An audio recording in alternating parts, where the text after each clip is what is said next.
So one of the big reasons why I wanted to do the Dan Flow, which is the name of this podcast, by the way, Good to hear. is that I've found in life that one of the most interesting things I can do is to have conversation with other people. The most interesting thing I found is being in complete silence, and that's great, but that's a different story to actually having conversation with people, random people. Interesting, but turns out most people are interesting. But I like to have conversations because sharing information, sharing stories and knowledge that other people have, and also just being with other people and sharing stories, right? Um, and uh, my idea is to get as many interesting people as I possibly can to speak to, because that is my selfish enjoyment. But I also think that it might help other people or be useful or entertaining or educational for other people to have to hear conversations with interesting people and people that they might never meet in the way that their lives go. And with that, I'd like to welcome you to the Dan Flow. Thank you. Excited to be here. Yeah, I'm really glad that you decided to accept the offer and be on here. Uh, I think I want to start with something more exciting and more recent times in your life. You became a daddy. Yeah. I'm dad of a child that's 4 months old now, a little baby girl, and it's been quite an experience. And Um, I mean, you're not a guy who's like 23, 24 years old. yeah, so I'm definitely getting an older started in life. I'm probably one of the older in my sort of antenatal group, which is interesting. And yeah, I mean, at first it was a lot to understand. I don't think you really get prepared for it. We did the whole antenatal course and everything, and it's like, I don't know, 8 or 9 weeks of courses, but it's really just getting you ready for the birth, right? It's like there's like 1 week on like after the birth, and that's really where you start learning things on what you don't know, and then you learn like I don't know how to make a bottle, or how do you like what the baby should be doing during the day.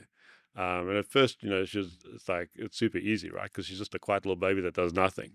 But now she's got to the stage where she lets you know what she what she wants. Well, She's she got a at least voice. lets you know that she wants something. Yeah. Well, you kind of get to recognize what the different sort of screams mean, or at the different times. It's like, there's only 2 or 3 things, right? It's like either she's hungry or she's tired. It's like that's kind of it. Or she wants to change to do something else.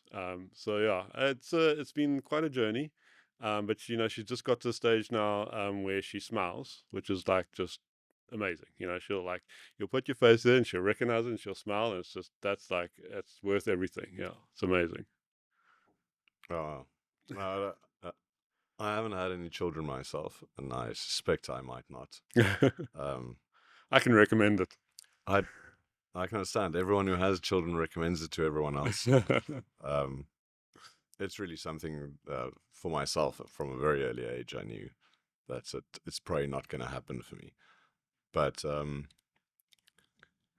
I think, I do think from everything I can see, it just seems to be the most magical thing for majority of people to go through. Like in that moment where a lot of people explain in that moment where you first see your child, you realize that there's sort of a phase change in your life that you you might have really loved your wife, but you were still kind of the most important person in your life, and that thing changes. yeah, I think to speak to that, like, personally, I think my wife and I were at a stage where it was kind of like, do we do it or don't we do it? Or like, we're holding back. And she was at the age where, we needed to kind of make a decision. And, and I'm kind of excited that we decided to have a baby because, you're right. It doesn't like a lot of people told me it like instantly changes your life, but I don't think it has been like there is an instant change. It is like all of a sudden you've got something else in your life, but I think the change is a little bit more gradual as the baby grows as well. And because when they're first born, baby it doesn't really have that personality, right? It's just like, Yeah. as it grows, now it's like, okay, now you can see it. The personality is starting to come out a little bit. This kid likes to smile, likes to play, likes to do stuff, and it Just becomes like it lively eyes and grows on you more. Yeah, following things looks around around. and like follows you, and like it's a human being. You can tell. And yeah, I think it's definitely a gradual change, and I think it will affect me even more as the baby grows older and older. Yeah. You're saying about the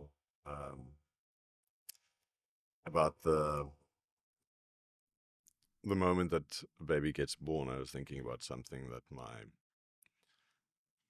I think he's out of the danger zone, so I can say it. Um, I think all the kids are old enough, but my dad once told me. So I asked him, "Oh, how does a baby look? Like newborn baby?" It's like all of them, really ugly, all raisin faces, and it's like, ugh. I mean, it's amazing, but it takes a while for that. I, I do think it is romanticized a little bit, the whole sort of baby thing, and I think I mean, the actual childbirth, the actual moment. everything about being a parent, I think it is romanticized a little bit.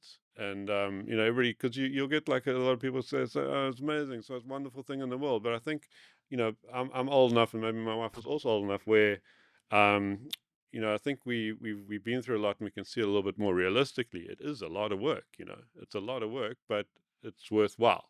And like I'm prepared to put in that work and make it work and make it happen because I can realize the joys out of it and be a little bit more realistic. Whereas I find a lot of new parents are like, oh, it's wonderful. Everything's fantastic. It's great. It's like whatever. It's like I love staying up and, being woken up at 3 a.m. in the morning by a screaming baby and getting up to feed it. It's like, great. It's like, no, that's not cool. That's not why we're doing this. That's the bad thing. Let's be honest about it and like enjoy the good stuff where the baby's smiling at us and, cuddling with us and that kind of stuff. I like that approach. Yeah, I think it comes from a little bit of age as well. Yeah, not like Also, I think the other thing about like maybe being a little bit older is we You had a long time to consider it and to really think it through and yeah, I think, well, yeah, a little bit decide that. what kind of I think the what. decision was still like it's still fairly quick decision because it's like, yeah, let's do it kind of thing, and then like but I think because we're older, like, we thought a little bit more about like, this is our current lifestyle. How can we ease ourselves into this and not let the baby take over our lifestyle too much and still have a little bit of flexibility, and that's why we went for options like, having a night nurse come in sometimes and help us through that sort of part of it. And that's now coming to an end, and now we're having a nanny come in and help us during the day because my wife's now going back to work as well. So it's just, like having a little bit of foresight, not being like, oh, we're going to do everything ourselves and it's going to be wonderful and fantastic. Yeah. No, like most things in life that are worth it, you have to understand there are going to be some trade-offs and Yeah. yeah. But I do want to go back to your point about our babies being ugly when they come out. My baby's, of course, beautiful and perfect. So. And a complete angel. So. Okay, fair enough. Fair enough. Put that in the bank. So, um, Greg, I don't know for those who might just be listening, they might not see, but you find yourself in a wheelchair, and unfortunately, our table here doesn't have enough space for you to put your knees in. So that's something we didn't properly consider beforehand. Um, but I do wanna take it back a step or two. I know that you were a rugby player in high school. You played lock, I believe. I played lock, yeah. And so, for those who don't really understand the game of rugby, lock is sort of one of the tallest guys in the team. They're also the strongest and the meanest, and sometimes the craziest. There's a competition for craziest, and there's also just like props and The lock playing next to me was the craziest, yeah. oh, you're the second craziest. um, how did things progress from there for you? I mean, from high school playing, did you play after school? I played like a year or two after school. I was pretty. I mean, well, not to trying to be a little bit humble, but I was fairly good at my position in school. Even as a lock, I managed to score quite a few tries. I think I grew up on a really large property when growing up, and I just used to run through the bush, and it was 7 acres of just, and I think that sort of got me into the whole rugby mold of just running and enjoying that and being a bit rough, and being a bit of a rough house, and my brother and I always used to like fight and stuff, and I think that prepared me a little bit for the whole rugby world. And I did well at rugby. I played for a year or two after that, but never, I think it just sort of fell away after a point when I started going to university and focusing on my studies and stuff. Quick thing about your brother, a little bit younger, a little bit older. My brother's 6 years older than me, and then I got two older sisters as well. So I'm like the baby of baby of four. So like a rough and tumble with your brother was a proper adventure to prepare you for the loose ball and rugby. 100%, yeah. Of course, my sister's also, my older sister, whenever I saw her, she used to pull my hair and throw me over the table because she was 10 years older than me. So that was also a And bit of a rough house. it's a different sort of like a teenage girl sort of taking her rage out on you. I think so, yeah. It's either this or maybe just a naughty shit. Maybe a little bit of both. It could have been both, yeah. And you went to university. Sorry, you went to school in KwaZulu-Natal, right? Yeah, I went to KwaZulu-Natal and Hillcrest. Yeah, I loved it up there. It's like very green area of the world. Um, quite enjoyed my childhood. There wasn't, it's very different from where I live now, which is, in the Cape Town city centre suburb. So a different lifestyle. Yeah, and also went to University of KwaZulu-Natal. Went to the Durban campus there. I did a Bachelor of Commerce, majored in Information Systems, graduated from that, and then went to my first job in Information Systems, although I started more on the technical side of things, like configuring products and deploying like Helpdesk type systems. Oh, cool. So after university, you went for your first job in? In information systems, I was a little bit more of a, when you're starting out, you'll take anything, right? So I Sure. went for a job in Hillcrest with actually an old boy from Hillcrest High, and I started out like more like just configuring enterprise software in like a help desk environment. So we were deploying that, and I learned to work with a lot of sort of large companies, and learned that kind of environment, and that's what I'm still really in. As a sort of corporates Yeah, big and corporates, and all of the all of their interesting polemics and politics and exactly that. bureaucracies and Yeah. So most of the time during my career, I've managed to stay with smaller companies, and the smaller company at least has little of that going on. But we're working with the bigger companies, and the bigger company, then you have to learn a little bit about the dynamics of what's going on there, and what to expect to get things done, kind of thing.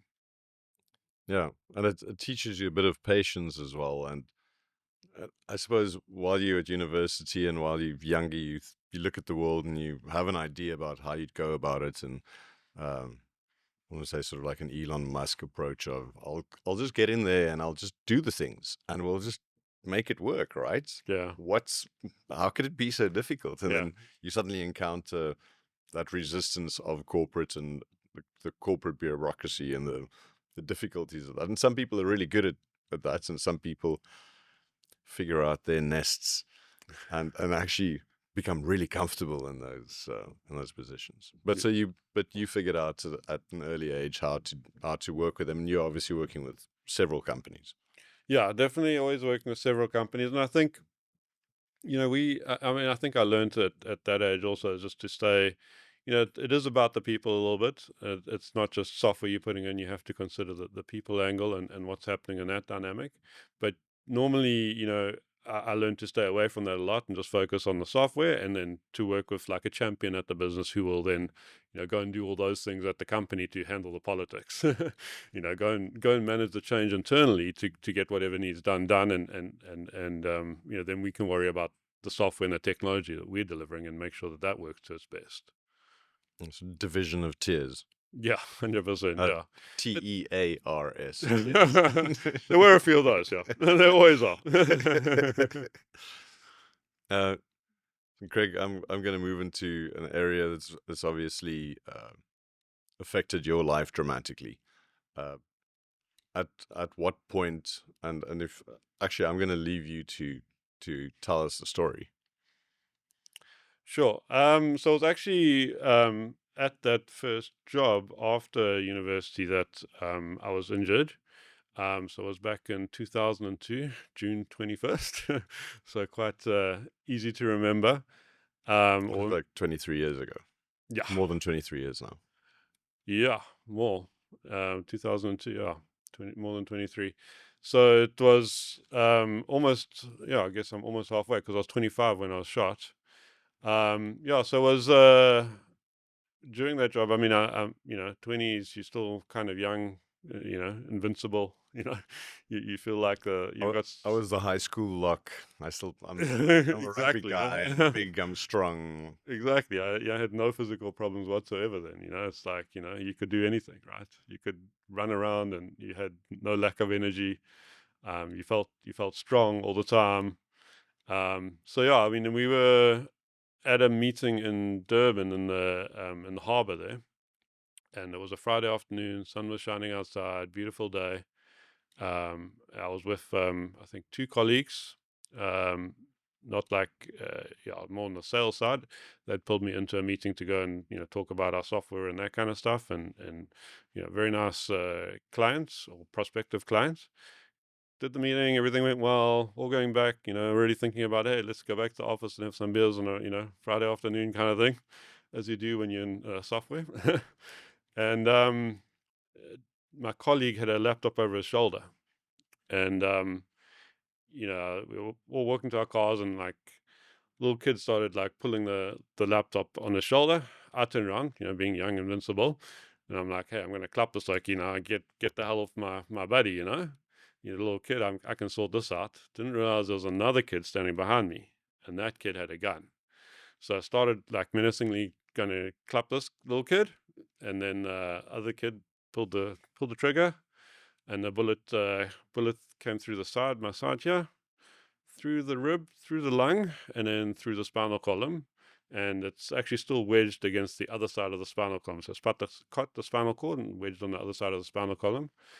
Um, when it went through, you know, it hit the rib, and it bounced like one way, and it could have easily just gone the other way and, you know, hit my heart. And yeah, that was it. I was just like on the floor like that. I didn't personally know like what was going on. I was just lying on the floor, and it was more like the floor felt really hard. And then yeah, I was just lying there for what felt like an eternity. Obviously, I heard afterwards, you know, in the background, they were, you know, calling the ambulance and all that kind of stuff. And then, yeah, they took me up to the hospital, the local Durban hospital there. And yeah, I went through like all the CAT scan, all that kind of stuff. And I still personally didn't really know what was going on because, you know, now I'm just, you know, on a bed or whatever. And then, yeah, the doctor came to me after all that and was like, "Yeah, this is what's happened. You know, you've been shot. It's cut your spinal cord, and that means you're paralyzed from T6 down, which is just below my nipples down." And that was it. Yeah, that was pretty much life changing. Um, yeah, No, I'm gonna jump back for a moment. You say kids. You mean like 20-year-olds, nah, late teenagers? yeah, I'd say like 15 or younger, like, you know, Yeah, 13, literally 13, like, 14-year-olds. They were little kids, and you know, I'd never recognize them again. and they just ran away, and that's it. There's nothing. Nothing. Yeah. And yeah, I mean, I'm trying to imagine for myself because it's one of those moments where, like you say, you've got all this confusion, and then the doctor tells you, okay, here's where we are. Paralyzed for life. Yeah. Yeah, Yeah. And it's not something you think about until it's happened to you, right? You know, like you don't think about. I mean, you hear about people that are paralyzed, but it's not like, you know, this is, you know, something that I personally at that point hadn't thought about. This is what a paralyzed person needs to go through every day, or this is what life is going to be like for them. You know. yeah. Um, Ach, shame, poor them. yeah, it's like I shouldn't put them whatever. Not me. Yeah, not me. I'm doing great. Yeah, yeah. So yeah, it was a bit of a shock to the system. Um, yeah. So I mean, I was up in Durban Hospital, but only there for about a week. maybe a little bit longer. They started like doing some of my rehab up there, and then they actually somebody recommended we come down here to a hospital down here, Southern Cross, which was like had a dedicated unit for spinal cord injuries Cape Town, you mean? in Cape Town. Yeah, it was And it's so that was already settled right off the bat. The doctor came to you and said, this bullet, this is where it went. It's lodged there. We're not going to take it out. This is what you got is as good as we're going to get here. Your best chance, just do as much rehabilitation as you can to gain whatever function you can. And exactly that. Yeah, they were like, that's it. The spinal cord is cut. It doesn't really grow. There's no way to heal it. There there is a lot of research going on, but there's nothing at the moment we can really do. They put me in the ward for neurosurgeon, neuro injuries, and there were obviously quite a few other people there that were also in the same kind of situation, and some of them were doing rehab up there. But somebody, they actually connected me with actually one of my old friends now who I met then came in a wheelchair, and it was actually inspiring to see him because he'd already been in a wheelchair for a couple of years at that point, and he was like, "Oh, I went and did this and I did that, and I've done 100 different things even today." So you can still live a life. It's not like you're going to sit here in a wheelchair and do nothing kind of thing. And that was a little bit inspiring to hear that. And he actually recommended coming down here to the hospital in Cape Town. yeah, I mean, I can imagine you have these pictures in your head, as I did for myself growing up, like how you imagine your future, like, oh, well, and I can think about all the things that I imagined that would happen in my future that didn't happen. Um, there was obviously no dragon slaying. Um, very little, very Are you little. sure? I mean, not in the We're still literal, done. not in the literal sense, and yes, we're not done yet, right? Things might happen, but quicksand turned out to be much less. I think there's a meme about that. It turns out quicksand was much less of an issue in my adult life than I'd imagined as a kid.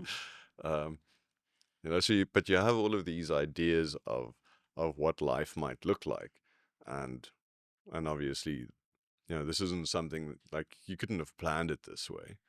Yeah. And then you have to suddenly reconsider, like, you have to rebuild what you see the future as being. And this is something I'd be very careful to speak the way I'm speaking to you now with someone who very recently had, let's say, while you were in hospital in the first couple of days or something. But I know that you was like, I see where you are. Um, I know you've got a business and the business is doing well, and you're married and you have a 4-month-old daughter, and all of these things that like you're having a fulfilling life. But I mean, there's that transition from, okay, I have to take everything I previously thought were possible and I have to reconsider all of it. You can't go visit the Voortrekker monument, for instance. It's a lot of steps. Yeah, maybe they need to put a ramp in. An elevator. I think Not that on that's an the top elevator. of my list of things to do, though. Fair enough. Right. Um, yeah, I mean, I think it's a huge adjustment, right? There's no sort of getting around it. And I've often thought about how I was able to adjust and why. And I don't really have an answer for that. And maybe it has to do with the upbringing, maybe it has a bit to do with the person I am. Because I have, seen other people go the other way, if you know what I mean. It's really easy to submit to that and submit to the sort of like oh, woe is me, my life is terrible, Sort of why did victimhood why mentality. did this happen to me, Yeah. like of all the things that could have happened in my life, like why do I have to deal with this kind of thing? And I didn't go that way at all, really. I think I was very fortunate, whereas and maybe it's because I think I'm quite practical and not yeah, practical about life, and like it's like, this is what I've got now. This is the hand I've been dealt. There's no changing what's happened. I have to make do with what I've got and do the best I can with what I've got. And that's kind of was my mindset from the get-go. It's like, it's like, not even like looking at my limitations, just going like, hey, this is life. It's like, let's just get out there and live it and do whatever we can, kind of thing. Because otherwise you are just going to sit at home and go like, oh, well, it's too difficult for me to go out. The world's not built for me. Why go in to the bar and have a beer or something when I can't even get up the step and get inside there. There's a lot of, if you look for the problems in life, there's a lot of problems, and that's going to hold you back. You have to almost be a little bit, you know, blank your mind to that and just go ahead and do what you can and figure things out as you go, kind of thing sometimes. Yeah. I suspect that it actually gives you, and I wouldn't wish it on anyone, but I think having a sort of massive relook at how you understood yourself and life and what the future might look like, and having to reassess so dramatically really puts you in a position to make some hardcore decisions, which I think there are people who live to be like get to the end of their life and never actually had to sort of reconsider what they'd previously, just sort of running on an autopilot of some kind. Everyone's got hardships, everyone's got difficult things, um, but with something that's so major in terms of, like you said, like just the step at the pub, it becomes a challenge, and that actually, in a way, your decision to, well, I'll make a plan, I'll figure it out.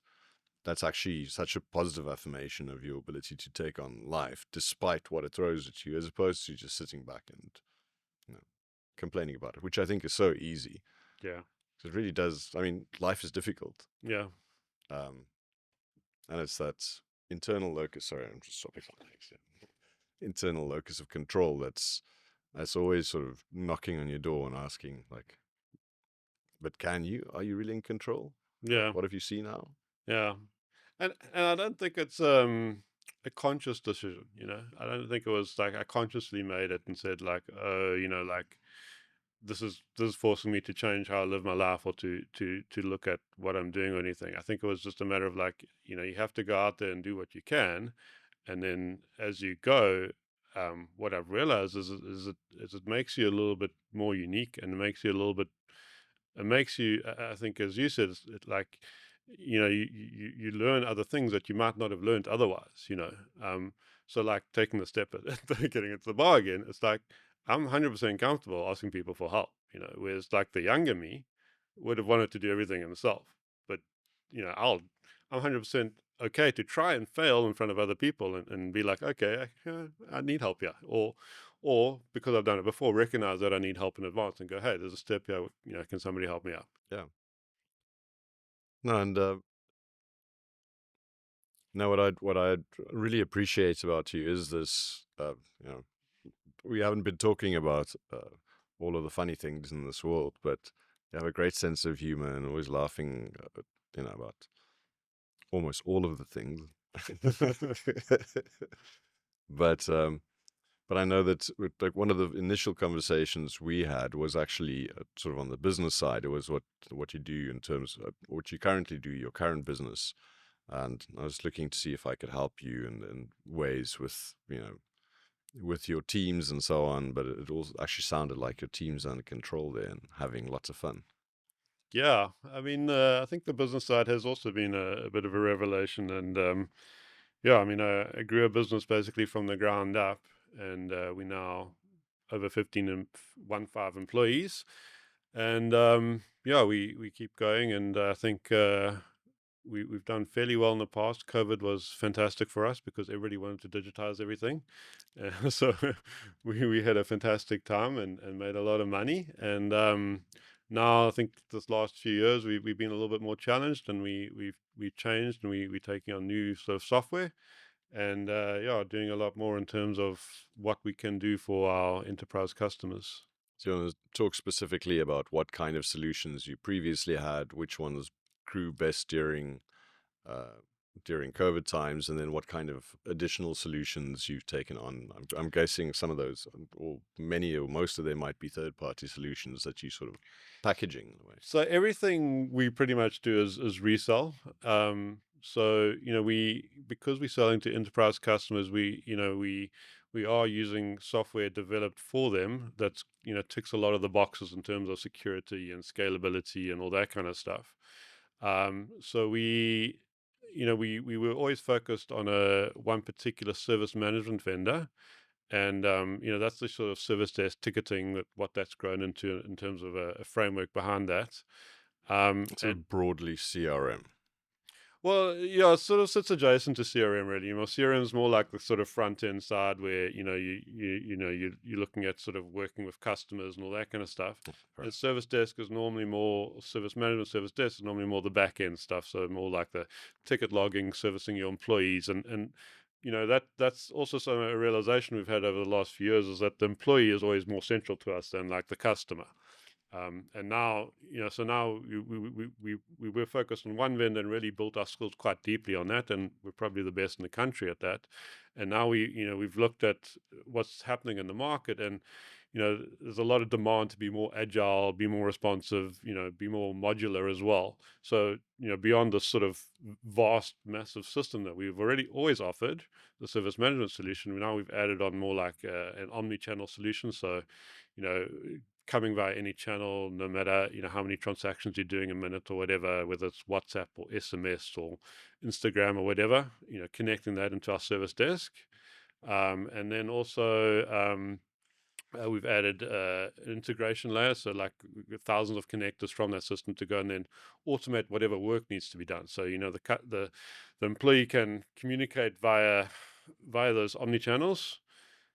Ticket gets logged, and then automated orchestration and whatever sort of enterprise software, whether it be SAP Success Factors or whatever tool that we need to go and do that automation in. And then now our latest partnership is an AI partnership with all the sort of buzz around AI. That makes sense. We I know we can't. I mean, the amount of investment that they put into AI it's ridiculous, right? And people are going to make money out of that, right? So it's 100%. It's going to unlock a lot of business value for customers, and we want to be able to provide our customers with a solution that is AI first, and not just all the products we sell have got AI now, but it's more added on, if you know what I mean. This is like an agent platform, an AI agent platform that from the ground up you can design. It's agnostic on whatever sort of model or technology you want to use, but from the ground up you can design like the AI workflow through your business. How's that looking at the moment?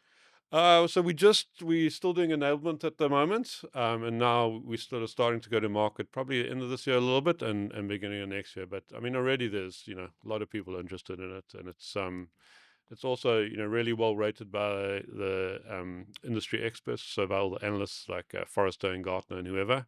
So it's like in the top visionary or leaders quadrant actually. So yeah, it looks like I can see it bringing a lot of value to our customers. But yeah, I think we're only starting to get started on it. So it'll be an interesting few years. I mean, they're saying now like Gen AI is like almost like the old tech now, right? It's like they're saying in by 2028, like 98% of businesses will have Gen AI, some kind of Gen AI that they're using and built into their business. Agentic AI, they say now like 56% of organizations are considering some agentic AI solution because that's the way to go. And, that's something that we provide in this platform, which is amazing. What do you think about this? I'm thinking in terms of safeguards. So we're not talking about like an AGI running wild, Skynet, or whatever else. Well, we're not talking about that yet. We might talk about that in a little bit. But let's just say in terms of your sort of enterprise software,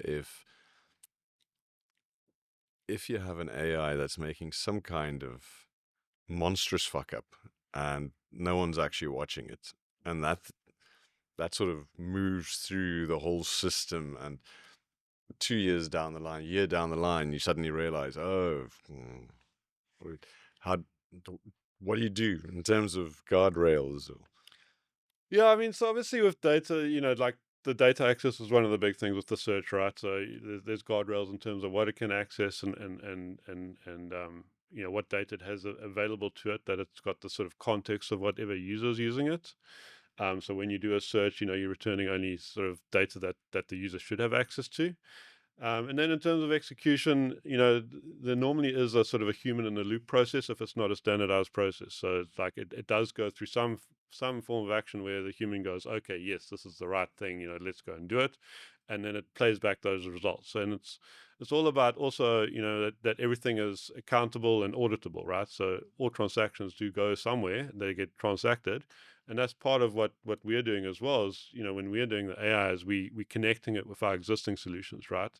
So we're connecting it with the ticketing solution, that everything that happens also gets logged in the ticketing solution and goes through the same sort of whatever SLA process, or it goes into some sort of structured format as well, and not just hey, it's a free form, whatever happens. Yeah.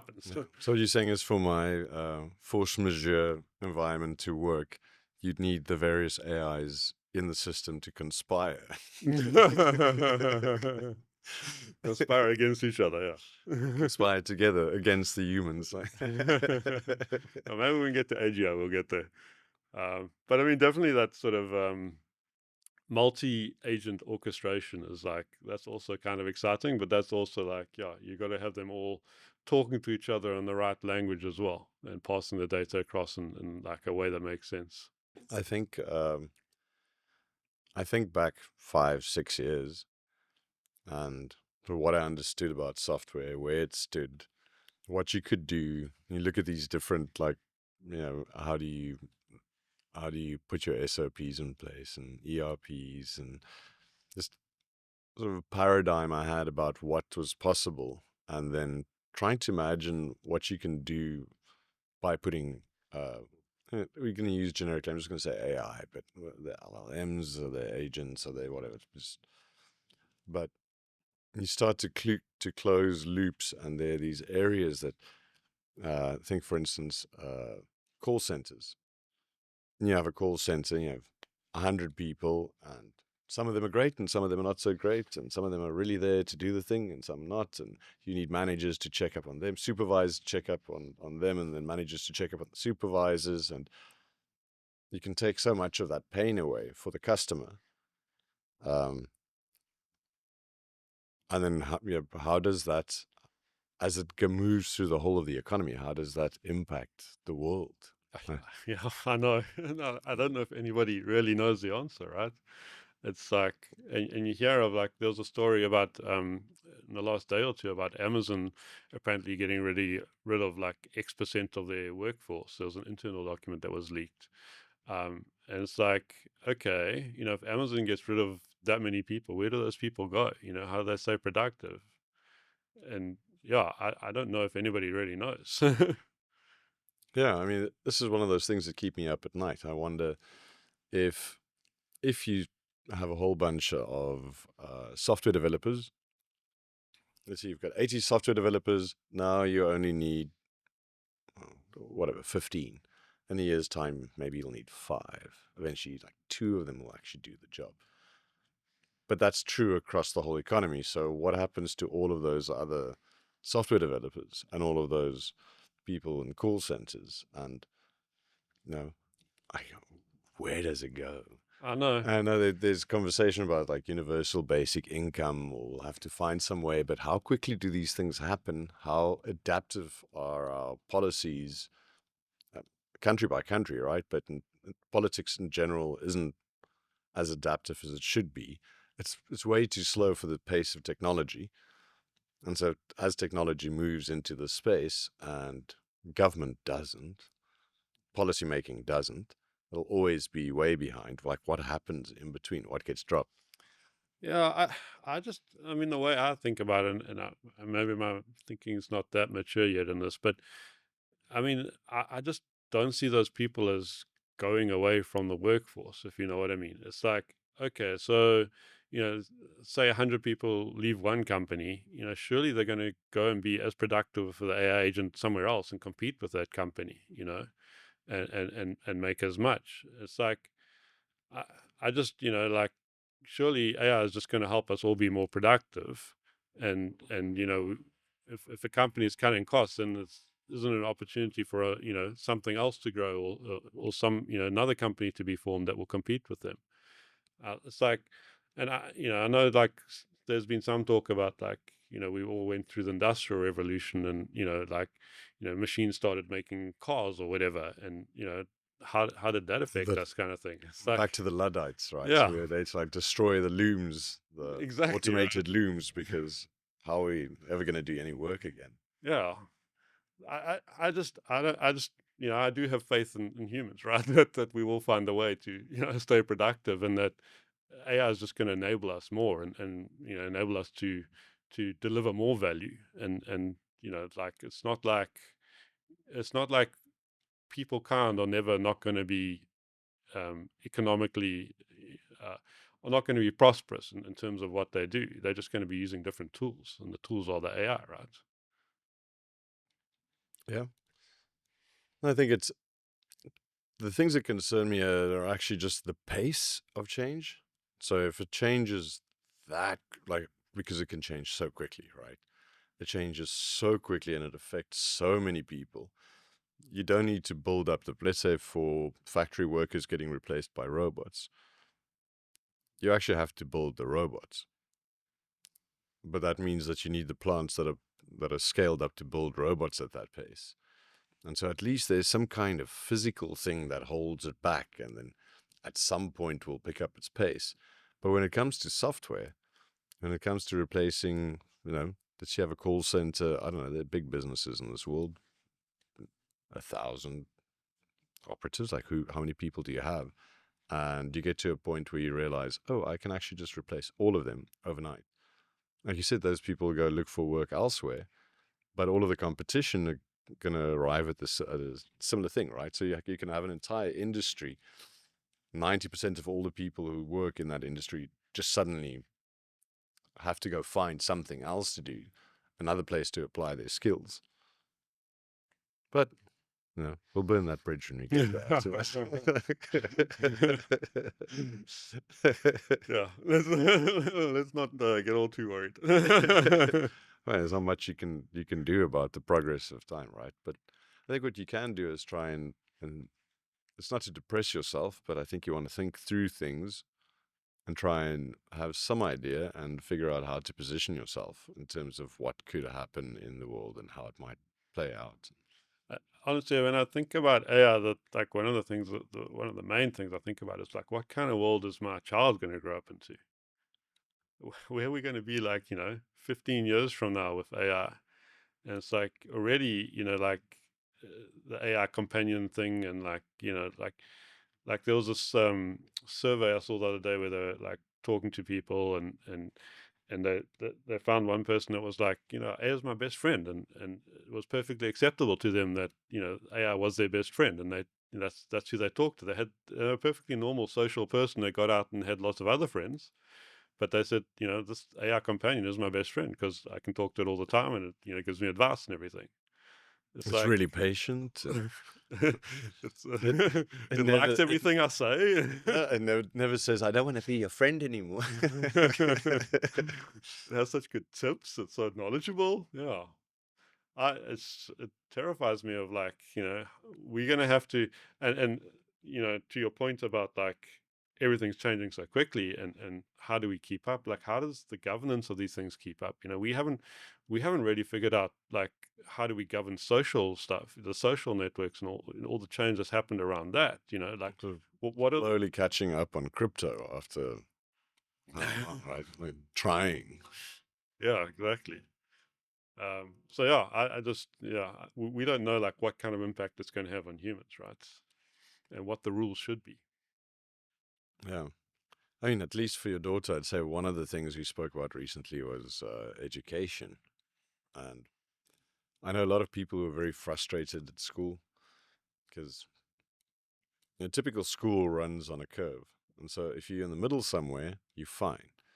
If you're a little bit behind, because developmentally not there yet, or it's an intelligence thing, or it's what an age, or whatever the case may be, you're kind of screwed because you're always being dragged and you never quite get to, like, I actually needed some more time with that, and we moved on, and I wasn't quite ready for it.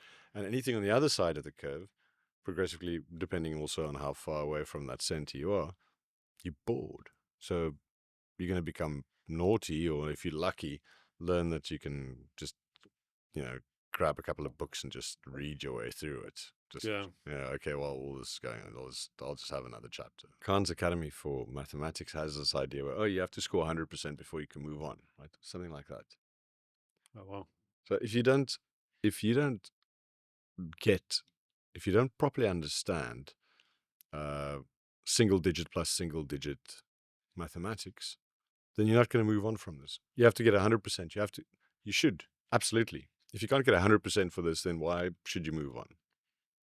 Right? Yeah. And that means that and obviously that's something you can do, like mathematics easy enough, person by person, computer-based testing and whatever else, been around for a long time. I think that's how I learned to type, as one of those ATI or something. But to have something like an LLM, you can imagine, daughter's 4 months old, you can imagine in 5 years' time, in 7 years' time, what kind of technology is around. And you could sit and learn literature. It's like, oh, well, what level are you at? We test your level and we educate you at that level. Nothing more, nothing less, right? Right in the sweet spot, right in the proximal zone of development. Yeah. I think, schooling's an interesting topic because I think it is something that has needed reimagination for quite a while, right? I think, I don't know what it was like when you went to school, but It when I was went to terrible. school, it was, it's like, what did I learn? It's like This horrible daycare center. The law says you have to be here. it was boring. It was like so structured. It was so tedious. But yeah, I think the example I've told you in the past is there's a school in the US now that is an AI sort of learning type school, and they do like I think it's called Alpha. They do like 2 hours of lessons in the morning, in person with a teacher, and then after that they all have their AI sort of assignments afterwards, which are tailored to where they are kind of thing, and talks to it's you can imagine now one student to like 30 people in a class normally. Now with an AI, you can have your own AI that knows exactly where you are, that is tailored to your personal learning situation, that can really help you over the next hurdle that you're on that learning journey. So I do think teaching needs a shake up, and I am hopeful that that there can be a much better way of learning. But yeah, we also need to remember that learning isn't just about learning information and knowledge. It's also about learning how to interact with people, and how to get Absolutely. that component as well. We also need to find a way to preserve, and that's yeah. But I feel like there's some areas, exactly to your point, there's some areas, let's say, math and physics and so on, and these are sort of, let's call them brute force Yeah. areas of knowledge. Like, do you get it or don't you? Prove to me, you say you get it, prove to me that you get it. Okay, you prove to me that you get it, you can move on. You can't, you don't. Let's go through this again. Let's do another part of the explanation. So those kind of areas, and I think there are lots of them, and that's all the stuff that you have a textbook for. That's all the things where you need to go study a textbook. Exactly. Yeah. And if you're the kind of person who in 10th grade or whatever can sit down with a textbook for the year and read through it and say, I'm ready to write a test, why should you have to go sit through classes for the rest of the year to do that? Yeah. So give you the space to move. But at the same time, there are other areas of, public speaking and whatever else that might be really important for your development. And you need to have that. And you need to learn how to resolve conflict and Be a person. dance, maybe Yeah. learn a bit of yoga, play some rugby, sing choir. Like, Yeah. 100%. Yeah. It'll be interesting to see where it goes. so do you have sort of secret hopes for your daughter for one day? Like you envision a specific direction? She's already a genius, so That's a good start. That's a good start. um, No, I mean, I don't know. I'm not. I don't think I'm one of those parents that's like, she has to be like this or she has to be like that. Um, but yeah, I mean, I think she's coming from good stock, so she must do pretty well. I think both my wife and I are pretty smart and like to engage in the world and change the world a bit. So yeah, I'm excited to see, how she grows up and what kind of person she becomes. All I know at the moment is that when I put my face in front of her, she smiles and she seems like a happy kid. And what else can I ask for? Well, that sounds like a pretty good place to be. Yeah. So, you're South African, but your wife is and from KwaZulu-Natal specifically, Yeah. Durban boy, you I was say. born in Durban. Yeah. And your wife is American, I believe, New England. Yes, she's from Maine. Well, she was born in New Jersey, but now when we're in the US, she spends most of her time in Maine. And so you obviously that's going to be something that influences you because you guys predominantly stay here, but you do go to visit. And I suppose she might go visit the grandparents on holidays, and so there would be a little bit of to So, and fro. And so my daughter's already a dual citizen. So she's already got her American citizenship and passport. We are planning on going back at the end of this year. So it'll be my first time there in winter, going up to Maine in winter at least. So it will be quite an experience. I've seen the pictures. The snow is like a couple feet deep. So looking forward to that with some nervousness. But yeah, we'll go there and see some family. And then, yeah, pretty much every year at the moment, we go over for about 2 months of the year, but normally in their summer and get away from the Cape Town winter, which is wonderful. Yeah, I'll go get to spend some time in nice sort of warm environment and eat lobster and and this time you're doing it exactly the other way around, yeah. missing out summery Christmas to go be in a wintry one. Yeah, well, it's supposed to be special. I'll let you know how it goes. Yeah, well, enjoy the turkey, I suppose. Yeah, yeah. Well, the turkey's coming. We'll do Thanksgiving now at the end of November, so that should be fun. And then we'll go into the US mid-December, towards end of December, just before Christmas. But And do you see your daughter? I mean, I understand she let her decide along the way, see how things go. Technology will change, life will take its passage. But do you see her as potentially studying in the US or probably. I maybe mean, learn Mandarin and or I don't know. I mean, what are all the options? yeah. I What does the mean, future bring?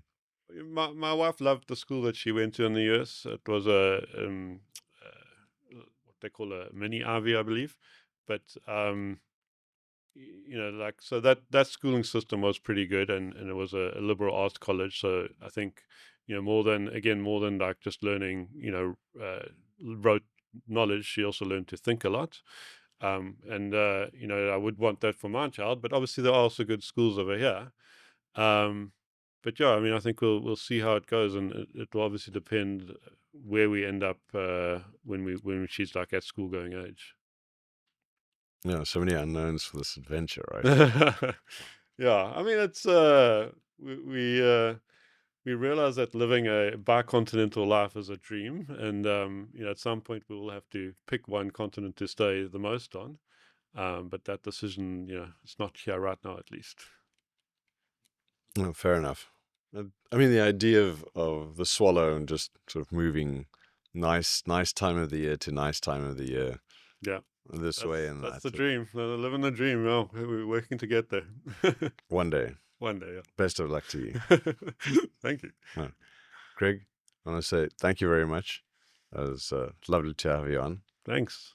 And I look forward to your sterling success and hearing more about your adventures and stories. And let's catch up again soon. Thanks. It's been a pleasure.